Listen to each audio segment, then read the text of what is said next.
नमस्कार, आप देख रहे हैं सी न्यूज भारत और मैं हूं आपके साथ आकांक्षा। तो वक्त हो चुका है न्यूज आर का। रुक करेंगे इस वक्त की खास खबर की तरफ, जहां जर्नलिस्ट प्रोटेक्शन एक्ट लागू करने की मांग को लेकर वरिष्ठ पत्रकार आशीष चित्रांशु के द्वारा शुरू की गई पदयात्रा प्रदेश में पत्रकारों एवं मीडिया हाउस पर हो रहे फर्जी मुकदमे और सरकार की तानाशाही के खिलाफ निकाली गई है। बता दें, आवाज को बुलंद करते हुए ये पदयात्रा शुरू की गई है, जो कि गाजीपुर से लखनऊ तक वरिष्ठ पत्रकार आशीष चित्रांशु ने पदयात्रा निकाली। पदयात्रा गाजीपुर बॉर्डर से प्रारंभ करते हुए यूपी के अनेक जिलों में होते हुए लखनऊ पहुंचेगी। पदयात्रा के दूसरे दिन आज आशीष चित्रांशु बुलंदशहर पहुंचे, जहां सैकड़ों पत्रकारों ने उनके अभियान का समर्थन करते हुए आशीष चित्रांशु को मालाएं पहनाकर व बुके देकर भव्य स्वागत किया। इस अभियान में हर स्तर पर साथ देने का भी आश्वासन दिया है। इस अवसर पर बुलंदशहर के वरिष्ठ पत्रकार संजय सार्थक, प्रदीप तोमर, ओमकार भारद्वाज समेत कई लोग मौजूद रहे।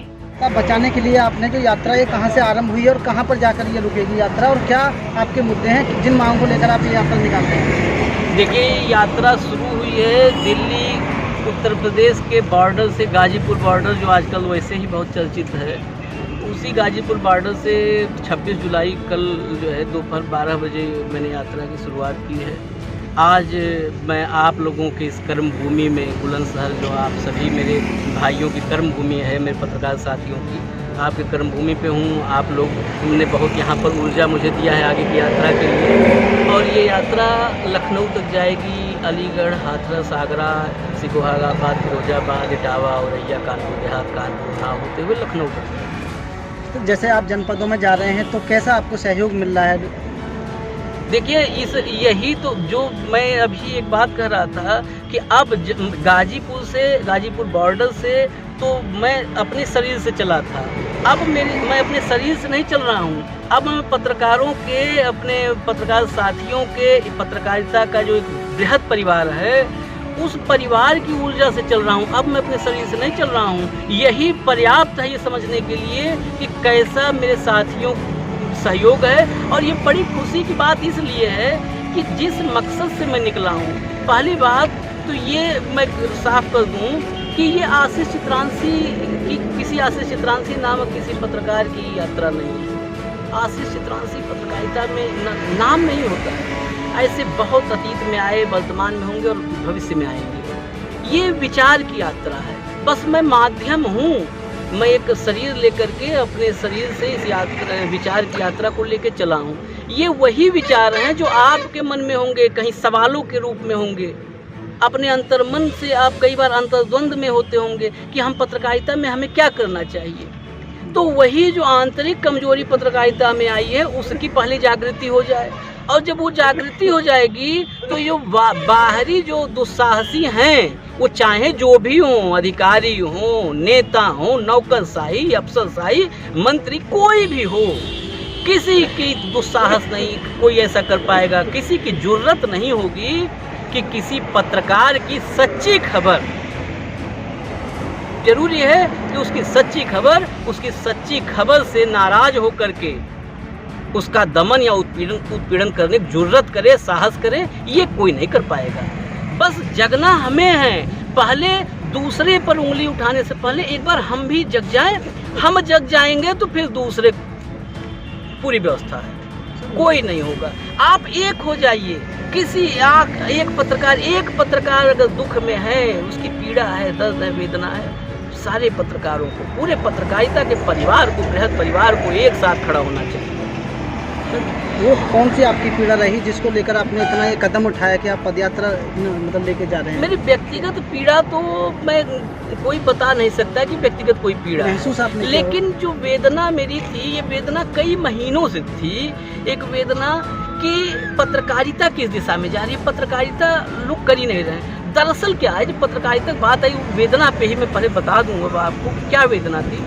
पत्रकारिता का जो मूल चरित्र है ना, हर व्यक्ति का एक मूल चरित्र होता है, प्रोफेशन का मूल चरित्र होता है, उसकी आत्मा होती है। कहते हैं ना कि इस काम की रूह है, तो हर चीज़ की रूह, जो पत्रकारिता की रूह है, जो आत्मा है, वो जन सरोकारी है। पत्रकारिता सरकारी नहीं हो सकती। हो ही नहीं सकती। कोई लाख तर्क, जिसके पास सारे दुनिया के तर्क हो, बड़ा तर्कशास्त्री हो, मेरे साथ बैठे बताए, मुझे समझा दे कि सरकारी पत्रकारिता संभव है। सरकारी पत्रकारिता नहीं होती है, वो भाट चारण होते हैं। और वो भाट चारण लोकशाही में नहीं होते हैं, लोकतंत्र में नहीं, डेमोक्रेसी में नहीं होते। वो राजशाही में हुआ करते थे। जब कहा जाता था ना कि राजा बोला रात है, रानी बोली रात है, मंत्री बोले रात है, ये सुबह सुबह की बात है। तो जो ये कहते थे, जो लिखते थे, वो पत्रकार नहीं थे। उनको कभी किसी इतिहास में, कभी किसी इतिहासकार ने इतिहास की किताबों में कहीं लिखा है कि पत्रकार ने राजा के लिए कहा था। वो भाट चारण थे।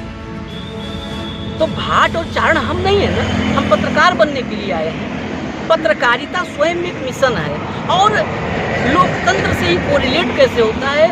दुनिया में जब से दुनिया अस्तित्व में दुनिया आई है, बहुत सारी शासन पद्धतियां आई। राजशाही, सामंतशाही, लोकशाही से बेहतर खुशनुमा, जन कल्याणकारी कोई शासन पद्धति है ही नहीं है। लोकतंत्र की पहचान ही ये है कि जो आखिरी पायदान पे, समाज के आखिरी पायदान पे खड़ा व्यक्ति है ना, वह भी अपने हक हुकूक की बात खुल करके कह सकता है। उसे प्रधानमंत्री, मुख्यमंत्री, राष्ट्रपति के सामने खड़े होने में उसके घुटने नहीं कांपने चाहिए। ये डेमोक्रेसी है, यही लोकतंत्र की मजबूती है। हमारी कामयाबी ये नहीं है कि हम दुनिया के सबसे बड़े लोकतंत्र हैं। हम तब कामयाब माने जाएंगे, तब सीना चौड़ा होगा, जब दुनिया में ये कहा जाएगा कि हिंदुस्तान सबसे मजबूत लोकतंत्र है। मजबूत लोकतंत्र कहे जाएंगे तब सीना चौड़ा होगा गर्व से। मतलब उसी मजबूत लोकतंत्र में अक्सर जो पत्रकारिता है, उस पर जो सत्ता है वो हावी होती नजर आ रही है पिछले कुछ समय से लगातार। तो ये मैं कह रहा हूँ ना, सत्ता हावी हो, किसी राज्य में किसी की सरकार हो, जो पत्रकारिता पे हावी हो रहे, यही तो मैं सरकारी स्वरूप बताया कि सिर्फ सरकारी आप हावी होने की क्या है, हमारे अंदर कमजोरी है। हम अंदर से, पत्रकारिता अंदर से खोखली हो गई। मैं यही इसीलिए निकला हूँ आप लोग के बीच में, इसीलिए खड़ा हूँ मैं कि मेरे कई यहाँ पर अग्रज हैं, मुझसे उम्र में बड़े कई मेरे साथी हैं, बहुत सारे अनुज हैं। पत्रकारिता को आप लोग समझिए ना, उसकी आत्मा को आत्मसात कर लीजिए, उसकी रूह को अपने अंदर बसाइए ना पत्रकारिता की। जब जिस दिन आप उसकी रूह अपने भीतर बसा लेंगे, उसकी आत्मा को आत्मसात कर लेंगे, फिर देखिए कौन आपका दमन उत्पीड़न करता है, कैसे करता है। जब आप सरकारी पत्रकारिता करने लगेंगे और 30 दिन करेंगे और 31वें दिन आपके भीतर का पत्रकार जगेगा कि आज लाओ उसकी खबर दिखा देते हैं, तो होगा। क्योंकि उनको 30 दिन आपने आदत डाल दी है खुशामद की, तारीफों की आदत डाल दी है। तो 31वें दिन वो बर्दाश्त नहीं कर पाता है। जब आप शुरू से उसको आईना दिखा चलोगे कि आईना है, अब फोड़ोगे तो कांच तुम्हें चुभेगा, ये आईना है। जरूरत नहीं है उसकी कि आपकी तरफ गलत नीयत से, गलत मंशा से आपका उत्पीड़न और दमन करता है। सर, पत्रकार सुरक्षा कानून लाने के लिए जो आपकी मुहिम है जारी रहेगी? बिल्कुल, मैं लखनऊ तक जाऊंगा और मुहिम मेरी नहीं है ये। लखनऊ में ये यात्रा समाप्त करने के बाद मैं ये चाहता हूँ कि ये कमान आप लोग के हाथ में हो, फिर मैं आप लोगों का अनुचर बनूँ, आप लोग आदेश करो, आप जो आगे बढ़ो। ये जरूरी नहीं कि मैं लखनऊ पहुँचूंगा और जर्नलिस्ट प्रोटेक्शन बिल आ जाएगा, नहीं जरूरी है। आप जान ही रहे हैं कि सत्ता का स्वभाव कैसा होता है, बहुत निष्ठुर होता है, बहुत मोटी चमड़ी होती है। ऐसे थोड़ा लखनऊ पहुँचेंगे और जर्नलिस्ट प्रोटेक्शन बिल आ जाएगा।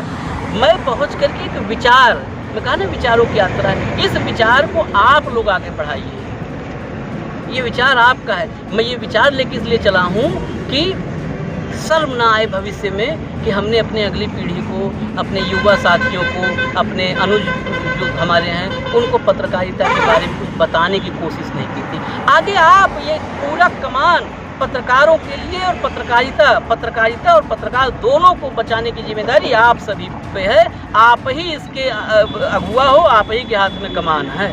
मैं बस इस यात्रा विराम जो है, इसीलिए मैं विराम, खत्म नहीं होगी यात्रा, विराम उसमें अल्प है, पूर्ण है, ये आप सब समझ रहे हैं। विराम वहाँ होगा और उस विराम के बाद आगे कमान आप लोग के हाथ। बुलंदशहर से सी न्यूज संवाददाता नितिन सिंह लोधी की रिपोर्ट।